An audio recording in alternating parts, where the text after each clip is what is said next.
The courtroom was silent, until the judge's voice thundered through the walls. She pointed her finger at the black man standing before her and sneered, "Men like you don't belong here." Everyone gasped. No one could have imagined that just 7 minutes later, the same judge who mocked him would be the one in handcuffs, and the very man she insulted would be the one arresting her. It was supposed to be a routine hearing. The courthouse was filled with people, lawyers, clerks, journalists, and citizens waiting their turn. But the atmosphere changed when the defendant, a calm and composed black man named David Carter, entered the room. He was dressed in a sharp suit, his posture confident, yet respectful. Judge Reynolds, known for her stern rulings and cold attitude, immediately locked eyes with him. From the very beginning, something felt different. Instead of treating David with the same impartiality she showed others, she began cutting him off, dismissing his statements, and raising her voice unnecessarily. At first, people thought it was just her tough style. But then the tone shifted. "Don't try to play smart with me," she snapped. "I've seen men like you before, thinking you can outtalk the law. You people never learn." The courtroom fell silent. Murmurs spread across the benches. The phrase, "you people," hit like a slap across the room. David stood still, his jaw tightening, but he refused to lose composure. "I'm here with respect for this court," David said firmly. But respect is a two-way street. The judge leaned forward, her face red with anger. "Don't lecture me. I'll decide how this court is run. And you're lucky I even let you stand here." Her words dripped with arrogance. To many in the room, it was clear this wasn't just about the law. This was personal, and it was ugly. The judge wasn't simply being strict, she was being racist. What no one in that courtroom realized, however, was that David wasn't just an ordinary defendant. He had walked into this courtroom with more authority than anyone knew. And the truth about who he really was about to turn the entire trial upside down. David Carter wasn't just another man fighting a case. For over a decade, he had served as a federal agent, one of the most respected investigators in the country. He had led undercover missions, dismantled criminal networks, and even trained law enforcement officers, some of whom worked right there in that courthouse. But David had a reason for keeping his true identity low profile that day. He had come undercover, investigating reports of corruption inside the courthouse itself. He didn't expect the judge to hand him the evidence on a silver platter. As the insults flew, David studied her carefully. Every word, every aggressive gesture was being recorded. Unknown to the judge, hidden cameras, placed by federal investigators, were capturing the entire scene. What was supposed to be a simple hearing was turning into a live demonstration of abuse of power. The courtroom audience, however, didn't know this yet. They only saw a proud black man holding his ground against a judge who seemed determined to humiliate him. "You think you're untouchable, don't you?" Judge Reynolds barked. "Well, not in my courtroom." David gave her a calm smile.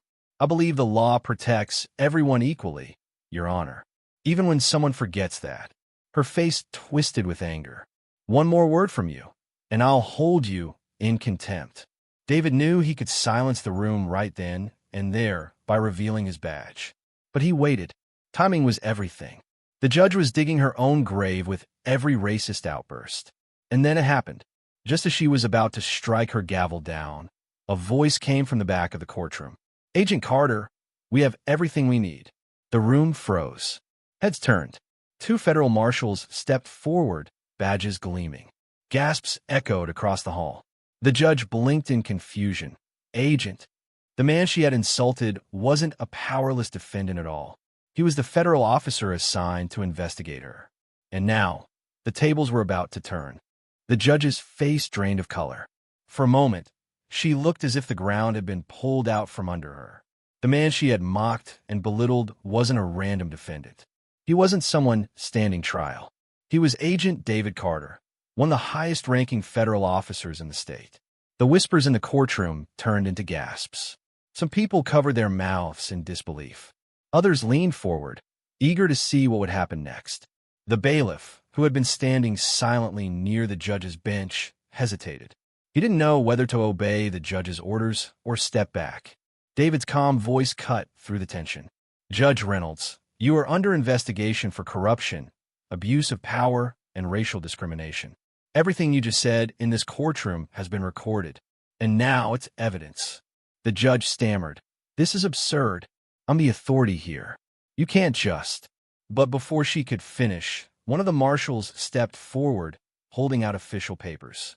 With respect, Your Honor, this warrant says otherwise. You're no longer the one giving orders. The audience erupted into murmurs. Some even clapped quietly, though they quickly hushed themselves. The balance of power had shifted completely. Judge Reynolds, once feared for her sharp tongue and ruthless rulings, now stood trembling in her own courtroom. She tried to regain her composure, but the anger and fear in her eyes betrayed her. You'll regret this, Agent Carter, she hissed. Do you know who I am? David didn't flinch.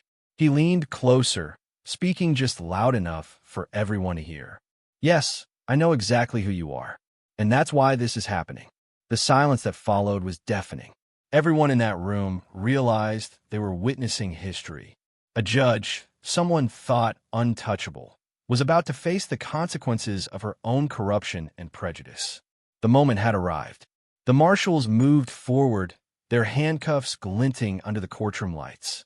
The crowd held its breath as Judge Reynolds backed away, her robe swaying. She pointed a trembling finger at David. This is illegal. I'm a judge here. You can't arrest me in my own court. David stepped forward, his expression calm but unyielding. The law applies everywhere, Your Honor. Even here, especially here. One of the marshals gently but firmly took her by the arm.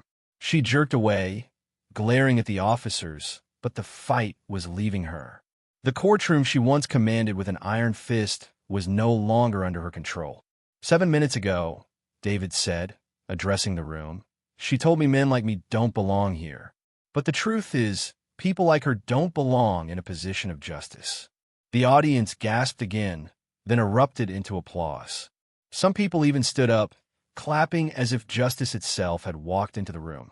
Others recorded the scene on their phones, knowing this moment would spread like wildfire. The judge, now in cuffs, looked small and powerless. For the first time, she understood what it meant to be on the other side of the law. Her protests grew weaker as the marshals guided her toward the exit. You'll never get away with this, she muttered under her breath. But David's response was steady. We don't get away with justice. We enforce it. The image of the judge being escorted out in handcuffs became the defining moment of the case. Lawyers, citizens, and even courthouse staff who had feared her for years suddenly realized change was possible. The system wasn't perfect, but today it had worked. After the arrest, the courthouse buzzed with energy. Reporters rushed to capture the story, microphones flashing in David's direction. But he refused to make the moment about himself. Instead, he made a statement that echoed far beyond the courthouse walls. Justice isn't about power, he said firmly. It's about fairness. And when someone in power forgets that, no matter if they wear a badge or a robe, they will be held accountable. Those words went viral. The story of Judge Reynolds' downfall spread across the country within hours.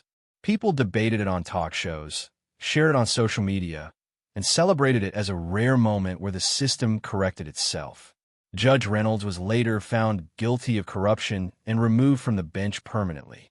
Investigations revealed she had a long history of discriminatory rulings and even secret dealings with certain law firms. Her career ended in disgrace. But David Carter's role in the story wasn't about personal glory. When asked how it felt to arrest the very judge who insulted him, he replied, "This wasn't about me. It was about sending a message that no one is above the law, not even a judge." The people who had been in that courtroom that day would never forget what they saw.